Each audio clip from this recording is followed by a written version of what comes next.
Eurovision Song Contest, an annual battle of nations via extravagant, camp and sometimes baffling musical performances. It launched stars like ABBA, Celine Dion and Bucks Fizz. Light-hearted fun, sure, but throughout its 69 years it's been dogged by accusations of politically motivated voting. The last two competitions following the outbreak of war in Gaza have seen this come to the fore, with venue protests, attempted stage invasions and tensions reportedly running high between acts behind the scenes. Have you ever thought that by being here you bring risk and danger for other participants and public? You don't have to answer that question if you don't want to. Israel's 2024 entrant, Eden Golan, was forced to change her song's title and lyrics. It was originally called October Rain and was thought to reference the October 2023 Hamas attack. This was deemed to break rules on political neutrality. This year's entry, Yuval Raphael, has self-survived the October 7th Hamas attack on the Nova Music Festival. Her ballad, New Day Will Rise, was ranked joint 14th by the national juries, but shot up the leaderboard, coming top in the phone and online voting. She came second overall, prompting broadcasters in Ireland, the Netherlands, Belgium, Spain, Iceland and Finland to raise concerns about the integrity of the voting system. Some accused Israel's government of artificially boosting their position through a broad, paid-for advertising campaign, urging people across Europe to vote for their song. Others have requested an audit of the results and have threatened boycotts. Israel has not responded to these accusations, but frequently argues it has faced a global smear campaign. Last month, without directly referencing Israel, organisers, the European Broadcasting Union, announced they were tightening the competition's voting rules to limit the influence of governments on the results.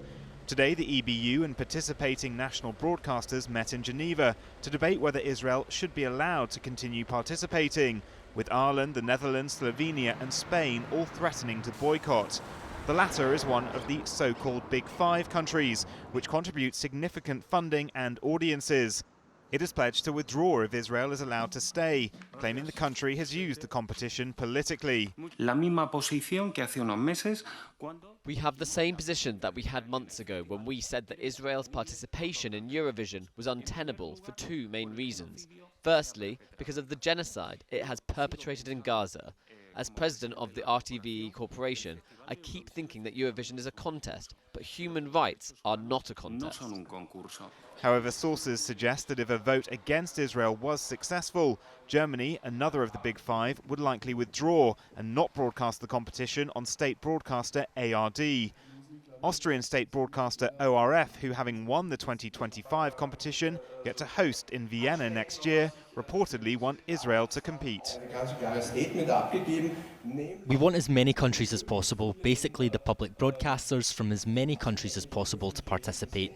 Israel is definitely one of them.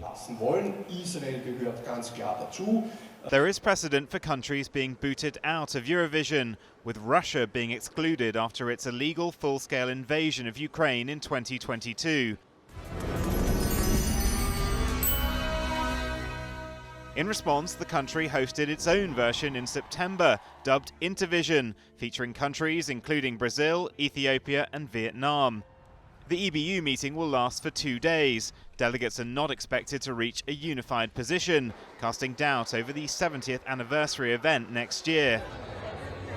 Eurovision's motto might be United by Music, but global events are testing that ambition. Well, you might know our guest to discuss all this better as a UK political expert, but he's also a Eurovision aficionado. Fraser Nelson, journalist and former editor of The Spectator magazine, thank you for speaking to us.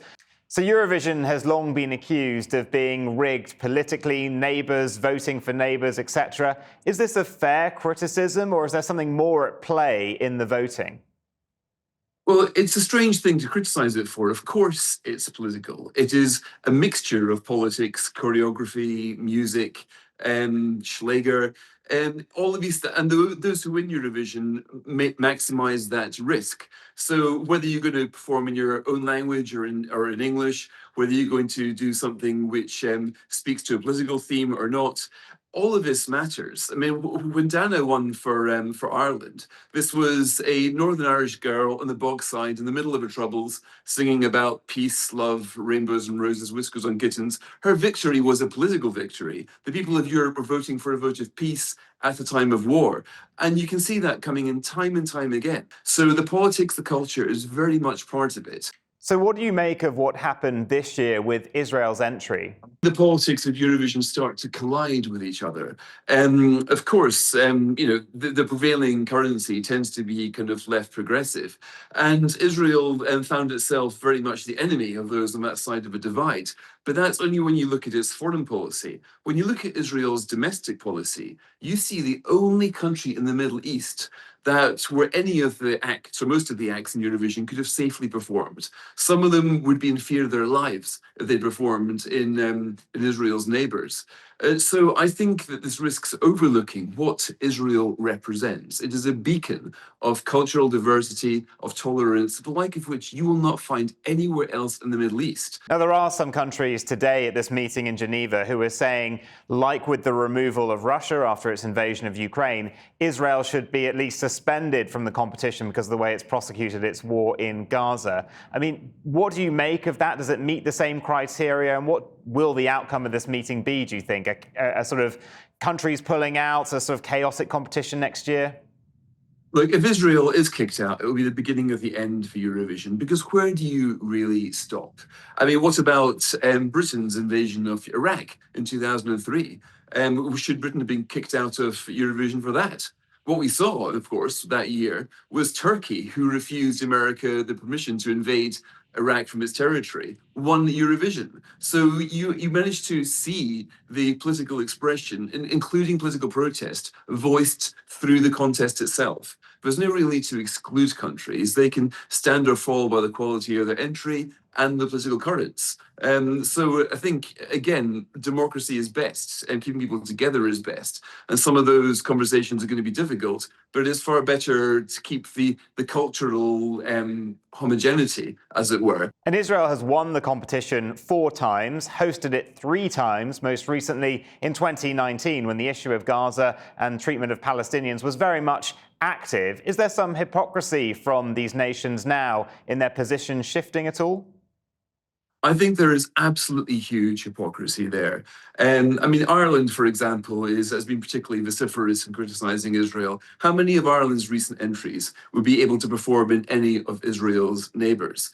When Israel performs, you get to see what a lot of these smaller Eurovision entries do, other sides of the country. Usually when we hear about Israel in this country, it's because of foreign policy, it's because of war. But Eurovision allows itself to present the avant-garde side of Tel Aviv, the way in which Dana International's second winner was a trans singer. Again, you wouldn't have associated that with Israel if you didn't know Israel. You know, what Israel has brought is massive enhancement, not just of Eurovision itself, but of people's understanding of what Israeli life is like, of the kind of things that are going on in that country. Those are all things which people, if Eurovision fans, should be celebrating, rather than kicking out to the only country that adheres to the kind of the diversity, the dynamism, the colourfulness, the kind of joie de vivre that Eurovision is embodied to represent.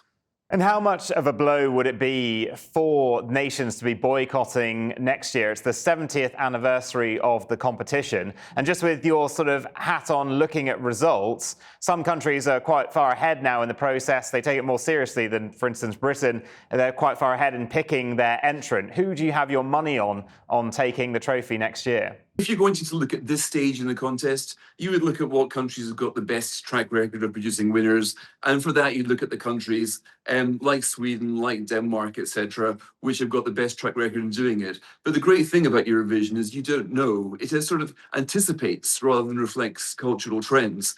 And if countries want to pull out, absolutely, they're very free to do so. But to stop Israel competing, because we don't like the foreign policy, would basically start to corrupt the contest with a kind of politics that it is set up to defy. This is about the fans. This is about the people of this country. Now, to lose that, I think, would be to lose something quite precious. So I'm a bit surprised that the EBU is even thinking about kicking out Israel on these grounds.